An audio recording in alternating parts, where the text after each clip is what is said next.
मक्का royal clock tower, जिस पर लगा है दुनिया का सबसे बड़ा घड़ियाल और गोल्ड प्लेटेड क्रिसेंट। जब इस टावर की कंस्ट्रक्शन का काम चल रहा था तो सऊदी किंग की फरमाइश थी कि टावर के टॉप पर शीशे का एक ऐसा फसाद लगाया जाए जो दूर से देखने पर एक बहुत बड़े हीरे की तरह लगे, और इस हीरे के ऊपर होगा दुनिया का सबसे बड़ा क्रिसेंट, वो भी 24 कैरेट गोल्ड प्लेटेड। अब ये काम दुनिया में सिर्फ एक ही कंपनी कर सकती थी, मशहूर जर्मन कंपनी रीवा GmbH। पर यहाँ पर हीरे जैसे फसाद को बनाना या फिर क्रिसेंट पर सोने की लेयर चढ़ाने से भी एक बड़ा मसला था। वो ये कि रीवा कंपनी के इंजीनियर्स और उसका मालिक नॉन मुस्लिम थे, और ये बात तो आप सभी जानते हैं कि मक्का में एंट्री सिर्फ मुस्लिम्स को ही दी जाती है। रीवा कंपनी जिन्होंने ये प्रोजेक्ट ले तो लिया था, पर साइट पर फिजिकली काम करने के लिए सऊदी गवर्नमेंट का सख्त कानून है कि सिर्फ मुस्लिम्स को ही एंट्री दी जाएगी। इस मसले का आखिर क्या हल निकाला गया? मक्का रॉयल क्लॉक टावर पे लगा दुनिया का सबसे बड़ा घड़ियाल और 2 पैसेंजर बस जितना वजनी क्रिसेंट 600 मीटर की ऊंचाई तक कैसे पहुंचाया गया, वो भी एक ऐसी जगह के ऊपर जहां नीचे हर वक्त लाखों लोग होते हैं। ये हिस्ट्री में शायद पहली और आखिरी ऐसी बिल्डिंग थी जिसका आर्किटेक्ट आखिर तक भी बिल्डिंग को करीब से नहीं देख पाया। ज़ेम टीवी की वीडियोस में एक बार फिर से खुशामदीद। नाजरीन, मक्का रॉयल क्लॉक टावर दुनिया की सबसे ऊंची बिल्डिंग्स में से एक है। 601 मीटर की ऊंचाई को छूने वाला ये टावर किसी इंजीनियरिंग के करिश्मे से कम नहीं है। इसकी पहचान इस पर लगी दुनिया की सबसे बड़ी क्लॉक से होती है, जो हर साइड से 43 मीटर्स बड़ी है। और एरिया की बात की जाए तो सिर्फ एक साइड की क्लॉक 16,000 स्क्वायर फीट पर फैली हुई है, यानी सिर्फ एक क्लॉक 500 गज के 3.5 प्लॉट्स जितनी बड़ी है। 16 अरब डॉलर्स की लागत से तैयार किया गया मक्का रॉयल क्लॉक टावर आज तक दुनिया में जितने भी स्काई स्क्रैपर्स बने हैं उनमें सबसे ज्यादा महंगा है। ये दुनिया की वाहिद ऐसी बिल्डिंग है जहां इंसानों का बसाया हुआ सबसे ऊंचा फ्लोर इस क्रिसेंट के अंदर मौजूद है। वैसे तो आज ये दुनिया की चौथी ऊंची बिल्डिंग है, पर जिस वक्त इसकी कंस्ट्रक्शन का आगाज हुआ उस वक्त ये दुनिया की सबसे ऊंची बिल्डिंग होने वाली थी। पर जब इसकी 600 मीटर की ऊंचाई का प्लान लीक हुआ तो दुबई ने बुर्ज खलीफा की हाइट को मजीद बढ़ा करके रिकॉर्ड अपने नाम कर लिया। ये टावर कॉम्प्लेक्स के 7 स्काई स्क्रैपर्स होटल्स में से एक है, जिसको दुनिया की सबसे बड़ी मस्जिद अल हरम से सिर्फ 300 मीटर के फासले पर बनाया गया है। लेकिन क्या आप जानते हैं कि 2002 से पहले इसी जगह पर अजियाद का किला हुआ करता था। ये किला ऑटोमन एम्पायर के दौर में ईयर 1780 में काबा की प्रोटेक्शन के लिए बनाया गया था। मक्का सऊदी अरब का एक मुकद्दस शहर है जहां पूरी दुनिया से लाखों मुसलमान हज करने आते हैं, लेकिन हज के महीने के अलावा भी मस्जिद अल हरम में 24 घंटे भीड़ का समा होता है। रिलीजियस टूरिज्म सऊदी अरब की कमाई का दूसरा बड़ा जरिया है, जो हर गुजरते साल सरकारी खजाने में 12 अरब डॉलर्स का इजाफा करता है। यही वजह है कि मक्का शहर में सबसे ज्यादा होटल रूम्स पाए जाते हैं, 2,50,000 के करीब। 1,54,000 रूम्स के साथ दुबई का दूसरा नंबर, जबकि लॉस वेगस का 1,51,000 रूम्स के साथ तीसरा नंबर है। बढ़ती हुई डिमांड को देखते हुए और ज़ायरीन की मुश्किलात को कम करने के लिए किंग अब्दुल अजीज ने अजियाद के किले को ख़त्म करके यहाँ एक कॉम्प्लेक्स बनाने का इरादा किया। 2002 में किले को गिराया गया और जिस पहाड़ पर यह किला खड़ा था उसको भी लेवल किया गया। इस कॉम्प्लेक्स में टोटल 7 स्काई स्क्रैपर्स हैं, जिनका मकसद पहले सिर्फ होटल रूम्स की डिमांड को पूरा करना था, पर बाद में ये सोचा गया कि इनमें से एक टावर सिर्फ होटल ही नहीं बल्कि इससे भी बढ़कर होना चाहिए। लिहाजा एक आइडिया फ्लोट हुआ कि क्यों ना एक टावर को इतना ऊंचा किया जाए कि ये मस्जिद के मीनार के तौर पे भी काम करे। पर मसला ये था कि पहले जब इस टावर की ऊंचाई सिर्फ 450 मीटर प्लान की गई थी, उस वक्त इंजीनियर्स ने इसकी फाउंडेशन भी उसी हिसाब से बनाई थी, और जब 450 मीटर का स्ट्रक्चर खड़ा हो गया, बाद में इसे 600 मीटर तक लेके जाने का फैसला हुआ था। अगर इसी फाउंडेशन पर मजीद लोड डाला गया तो ये खतरे को दावत देने जैसा होगा। अभी इस मसले को सुलझाने पर गौर हो ही रहा था कि सऊदी किंग अब्दुल अजीज की तरफ से एक और फरमाइश आ गई। वो इसे सिर्फ मीनार नहीं बल्कि इस पर दुनिया का सबसे बड़ा घड़ियाल भी लगाना चाहते थे, जिसके ऊपर होगा एक बहुत बड़ा हीरा और सबसे टॉप पर एक गोल्ड प्लेटेड क्रिसेंट। इन डिमांड्स को पूरा करने के लिए इंजीनियर्स को टावर की फाउंडेशन पर दोबारा नजर दौड़ानी पड़ी। नतीजा ये निकला कि ऊपर के 150 मीटर के हिस्से का वजन 36,000 टन से ज्यादा नहीं होना चाहिए। इन कैलकुलेशंस को मद्देनजर रखते हुए इंजीनियर्स और डिजाइनर्स को 150 मीटर ऊंचा light weight steel structure design करना था, जो मजबूती में कंक्रीट से कम ना हो, जिसको बाद में कंक्रीट टावर के ऊपर रखा जाएगा। ये स्ट्रक्चर ऐसे डिजाइन किया गया कि ये अपना सारा लोड कंक्रीट टावर के ऊपर बराबर डिस्ट्रीब्यूट करेगा और फिर इस स्ट्रक्चर के इर्द गिर्द दुनिया का सबसे बड़ा घड़ियाल और क्रिसेंट लगाया जाएगा। ये स्टील स्ट्रक्चर बेशक क्लॉक टावर की ऊंचाई को 600 मीटर तक तो ले जाएगा, लेकिन इसको हल्के से हल्का रखने के लिए स्ट्रक्चर के अंदर जो फ्लोर्स बनाए गए वो नॉर्मल फ्लोर हाइट के मुकाबले में ज्यादा ऊंचे बनाए गए और फ्लोर्स का सेंटर बीच से हॉलो रखा गया। इस तरीके से इसमें स्टील की क्वांटिटी कम लगी और ऐसे इसका वेट भी कम हुआ। क्लॉक टावर के अंदर इस हॉलो जगह में आज आर्ट वर्क लटका हुआ देखा जाता है, पर असल में ये हॉलो फ्लोर्स बिल्डिंग का वजन कम करने के लिए बनाए गए थे। स्ट्रक्चर बनाने के बाद अब बारी थी इस पर दुनिया की सबसे बड़ी घड़ी बनाने की। इस काम को अंजाम देने के लिए जर्मनी की पैरेट नामी कंपनी को सेलेक्ट किया गया, जिनको इस काम में 165 सालों का एक्सपीरियंस था। 450 मीटर की ऊंचाई पर दुनिया की सबसे बड़ी क्लॉक बनाना और इसे ऑपरेट करना कोई मामूली बात नहीं है। इस घड़ी के कांटे कितने बड़े होंगे, तेज हवा में इनको कैसे बचाना होगा और इतनी ऊंचाई पर ये क्लॉक काम कैसे करेगी, ये वो सब बातें थीं जिनका ख्याल रखना बहुत जरूरी था।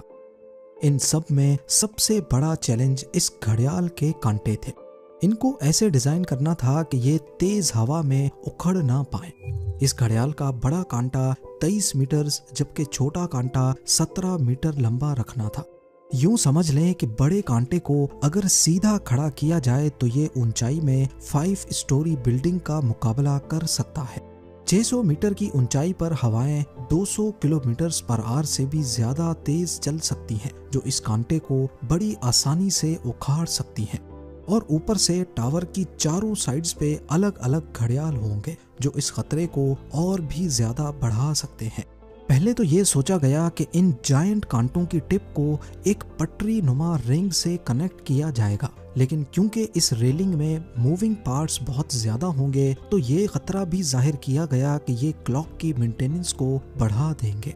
आखिरकार घड़ियाल के कांटों को स्पेशल कार्बन फाइबर मटेरियल से बनाने का फैसला किया गया, क्योंकि कार्बन फाइबर एक लाइट वेट मटेरियल है लेकिन ये स्टील से भी ज्यादा मजबूत होता है। स्टील की कंप्रेशन स्ट्रेंथ यानी दबाव बर्दाश्त करने की सलाहियत ज्यादा होती है और वो प्रेशर पड़ने पर मुड़ सकता है, लेकिन कार्बन फाइबर प्रेशर पड़ने पर मुड़ता नहीं है। इसके अलावा स्टील में जंग लगने का खतरा भी होता है, जबकि कार्बन फाइबर पूरी तरह से रस्ट प्रूफ रहता है। मक्का क्लॉक टावर के लिए 4 नहीं बल्कि 5 कांटों के सेट बनवाए गए, एक स्पेयर में भी बनवा कर रखा गया। एक ट्रेलर में सिर्फ एक कांटा लाद कर इसे मक्का क्लॉक टावर तक पहुंचाया गया। ये कांटे इतने बड़े हैं कि इसके अंदर आसानी से चला भी जा सकता है। क्लॉक टावर के चारों घड़ियाल को चलाने के लिए अलग अलग मोटर है जिसे क्लॉक ड्राइव कहा जाता है, लेकिन यहाँ पर भी एक एक्स्ट्रा क्लॉक ड्राइव पहले से क्लॉक टावर में इंस्टॉल की गई है ताकि कभी खराबी की सूरत में फौरन रिप्लेस किया जा सके। इस घड़ियाल में एक मेंटेनेंस स्विच भी लगाया गया है जिसे दबाते ही कांटे बिल्कुल सीधे हो जाते हैं और मेंटेनेंस वर्कर्स इसके अंदर जा सकते हैं। इस घड़ियाल की रंगत को सेलेक्ट करने के लिए भी काफी सारी रिसर्च की गई। पहले फैसला किया गया कि इसे काला और सफेद रंग दिया जाएगा, लेकिन कई एक्सपेरिमेंट्स करने से ये बात सामने आई कि दिन के वक्त तो टाइम सही नजर आ रहा है, पर रात के वक्त वाइट LED लाइट्स आंखों में शार्प इमेज नहीं बना रही। मुख्तलिफ रंगों को चेंज करने के बाद आखिरकार ग्रीन कलर की LED लाइट्स सेलेक्ट की गई। अब रात के वक्त भी 8 किलोमीटर दूर से देखने पर भी टाइम सही से नजर आने लगा। इस क्लॉक टावर पर हैरत अंगेज तौर पे टोटल 20 लाख LED लाइट्स लगी हैं। हर एक LED एक दूसरे से 4 इंच के फासले पर लगी है, जो देखने वाले को एक ही बहुत बड़ी लाइट के तौर पे नजर आती है।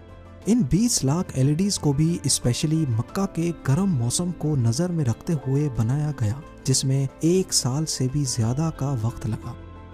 अब बारी थी मक्का क्लॉक टावर के सबसे मुश्किल पर खूबसूरत पार्ट को बनाने की। बिल्डिंग के टॉप पर एक क्रिसेंट लगाना था, जो टावर की हाइट को 600 मीटर तक पहुंचाने के लिए सबसे अहम था। ये क्रिसेंट 75 फीट ऊंचा और इतना ही ज्यादा चौड़ा भी है। लाइट वेट रखने के लिए इसे फाइबर ग्लास और कार्बन फाइबर को मिक्स करके बनाया गया, पर फिर भी इसका टोटल वजन 35 टन के करीब है। क्रिसेंट और घड़ियाल के ऊपर हीरे जैसे फसाद को बनाने की जिम्मेदारी जर्मन कंपनी रीवा को दी गई। ऊपर के 150 मीटर की फिनिशिंग का काम इसी कंपनी को करना था, और ये काम ऐसा है जिसके लिए जर्मन इंजीनियर्स का मक्का की होली सिटी में आना बहुत जरूरी था। पर क्योंकि मक्का में सिर्फ मुस्लिम्स को ही एंट्री दी जाती है, इसीलिए कुछ इंजीनियर्स और रीवा के मालिक को सिर्फ मक्का रॉयल क्लॉक टावर पर काम करने के लिए अपना रिलीजन बदलकर मुसलमान होना पड़ा। जी हाँ, दुनिया की सबसे बड़ी क्लॉक बनाने के लिए भी जो इंजीनियर्स अपना रिलीजन चेंज नहीं करना चाहते थे, उन्होंने दुबई में रहकर घड़ियाल को बनाया और फिर बाद में उसे मक्का ट्रांसपोर्ट किया। सबसे खास बात ये कि क्रिसेंट के कोने कोने पर सोने की लेयर चढ़ी होगी। अगर तो ये क्रिसेंट पूरा 1 पीस में बनाया गया तो फिर इसे टॉप तक पहुंचाना और फिर वहां इंस्टॉल करना मुश्किल नहीं बल्कि नामुमकिन होगा, क्योंकि भीड़ और जगह की तंगी की वजह से यहाँ सिर्फ टावर क्रेन्स काम कर सकती हैं, पर वो भी इतना ज्यादा वजन एक साथ नहीं उठा सकती। तभी इसे अलग अलग पार्ट्स में बनाने का इरादा किया गया। इस क्रिसेंट पर गोल्ड की लेयर चढ़ाने के लिए करीब 10 करोड़ मोज़ेक टाइल्स के पीसेस चिपकाए गए, जिन पर सोने की लेयर चढ़ी हुई थी। हर एक मोज़ेक टाइल्स को बारीकी से बनाया गया और फिर इनको 2 बाय 2 सेंटीमीटर्स के ब्लॉक में काटा गया। ये पूरा क्रिसेंट भी दुबई में तैयार किया गया और फिर फाइनल टच देने के बाद इसे मक्का भेजा गया। क्लॉक का डेमो वर्जन भी पहले दुबई की एक लोकेशन पर इंस्टॉल किया गया, क्योंकि जर्मन कंपनी के कुछ इंजीनियर्स जिन्होंने अपना रिलीजन चेंज नहीं किया था, वो पहले इसे इंस्टॉल करके देखना चाहते थे कि कहीं कोई खामी तो नहीं रह गई। सारे मसले फिक्स करने के बाद ही इसे मक्का तक पहुंचाया गया। 600 मीटर की ऊंचाई पर क्रिसेंट की इंस्टॉलेशन भी एक बहुत बड़ा चैलेंज था, क्योंकि इतनी ज्यादा ऊंचाई पर टावर क्रेन्स इतना ज्यादा लोड नहीं उठा सकती। इस क्रिसेंट को 4 अलग अलग हिस्सों में ऊपर खींचा गया और एक हिस्से का वजन करीब 4 टन था। ये इंजीनियर्स और वर्कर्स के लिए काफी खतरनाक टास्क था, क्योंकि एक तो टावर क्रेन्स इतनी ज्यादा ऊंचाई पर होने की वजह से ज्यादा वजन नहीं उठा सकती थी। दूसरा, अगर इस प्रोसेस के बीच तेज हवा चल पड़ी तो पेंडुलम इफेक्ट की वजह से 4 टन का वजन डबल भी हो सकता है।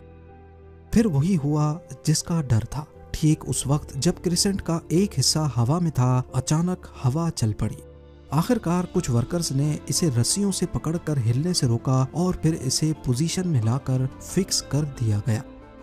इस क्रिसेंट में टोटल 3 फ्लोर्स हैं, एक ऑफिस, एक मीटिंग रूम और एक मस्जिद, जो कि मैन मेड स्ट्रक्चर पर दुनिया की सबसे ऊंची मस्जिद है।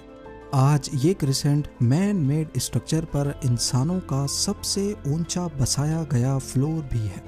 बुर्ज खलीफा का सबसे ऊंचा ऑक्यूपाइड फ्लोर 585 मीटर्स पे है और शंघाई टावर का 583 मीटर्स। मक्का रॉयल क्लॉक टावर की कंस्ट्रक्शन 2002 में शुरू हुई और 9 साल तक चलने के बाद 2011 में कंप्लीट हुई। अपने पीक टाइम में इस पर 20,000 वर्कर्स एक साथ काम करते थे। इस पूरे कॉम्प्लेक्स में 11,116 रूम्स हैं, जबकि सिर्फ क्लॉक टावर अकेले में 1650 रूम्स। इस क्लॉक का वक्त एटॉमिक क्लॉक सिस्टम से कनेक्टेड है, जो इसे दुनिया की सबसे एक्यूरेट क्लॉक्स में शामिल करता है। क्लॉक टावर रात को 20 लाख LED से रोशन होता है, जो 25 किलोमीटर दूर तक भी देखी जा सकती हैं। गुंटर श्नेल जो क्लॉक टावर के आर्किटेक्ट थे जिन्होंने सारी बिल्डिंग को डिजाइन किया, वो इसे कभी भी करीब से नहीं देख पाए। आखिरकार जब टावर कंप्लीट हुआ तो उन्होंने मक्का की टेरिटरी के बाहर रहते हुए दूर से ही इसको देखकर वापस गाड़ी मोड़ ली। उम्मीद है ज़ेम टीवी की ये वीडियो भी आप लोग भरपूर लाइक और शेयर करेंगे। आप लोगों के प्यार भरे कमेंट्स का बेहद शुक्रिया। मिलते हैं अगली शानदार वीडियो में।